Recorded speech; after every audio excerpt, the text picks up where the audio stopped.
Informasi ini dikutip dari Dr. Reisa Broto Asmoro. Bagaimana 14 hari mampu menghentikan laju penularan COVID-19? Yang perlu kita ketahui, anak-anak memang senang libur sekolah 14 hari. Namun sayangnya, banyak orang yang belum memahami. Mengapa 14 hari dan untuk apa? Maklum, himbauan itu tanpa disertai penjelasan yang memadai. 14 hari itu sangat penting dan harus disertai tindakan kepatuhan. 14 hari itu mampu menghentikan laju penularan COVID-19 dan mampu menyelamatkan ribuan orang. Bagaimana bisa? Begini, ketika seseorang kontak dengan apapun yang bisa menginfeksinya dengan COVID-19, maka harus ditunggu minimal 14 hari. Jika tidak terjadi apa-apa, maka orang itu aman.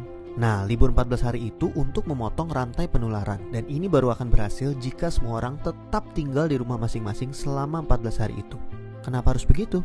Contoh, seorang anak mulai libur tanggal 16 Maret selama 14 hari. Dia akan masuk sekolah lagi pada hari ke-15. Ternyata anak ini dan keluarganya menggunakan waktu libur itu untuk jalan-jalan, mengunjungi kumpulan orang, ke tempat saudara, ke mall, dan lain-lain. Seandainya dia jalan-jalan di hari ke-10 dan tertular COVID-19 di tempat yang ia kunjungi, mungkin pada hari ke-14 atau 15 belum ada tanda-tanda dia sakit, tetapi dia sudah membawa COVID-19 di tubuhnya dan berpotensi menularkan. Andai dia masuk sekolah pada hari ke-15 dan seterusnya, maka 14 hari libur sekolahnya itu tidak ada gunanya. Penularan terjadi juga di sekolah, efek domino akan berlangsung dan rantai penularan tidak terputus. Untuk itu semua orang harus bekerja sama. Semua warga Indonesia harus membantu dan warga harus kompak, yaitu patuh untuk tidak kemana-mana dalam 14 hari itu kecuali untuk hal yang sangat perlu. Waktu 14 hari itu berguna untuk saling pantau.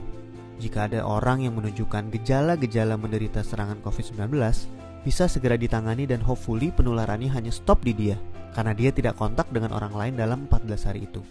Jadi, mari kita mengisolasi diri untuk diri sendiri dan orang lain. Mungkin pula dalam skala besar untuk umat manusia. Mohon bantuannya untuk share dan jelaskan hal ini kepada orang lain, supaya semua patuh dan pemerintah terbantu untuk stop penularan COVID-19. Jika tidak, maka 14 hari libur itu percuma. 14 tahun pun tak bisa stop penularan. Semoga kondisi dunia segera pulih. Dr. Reisa Broto Asmoro.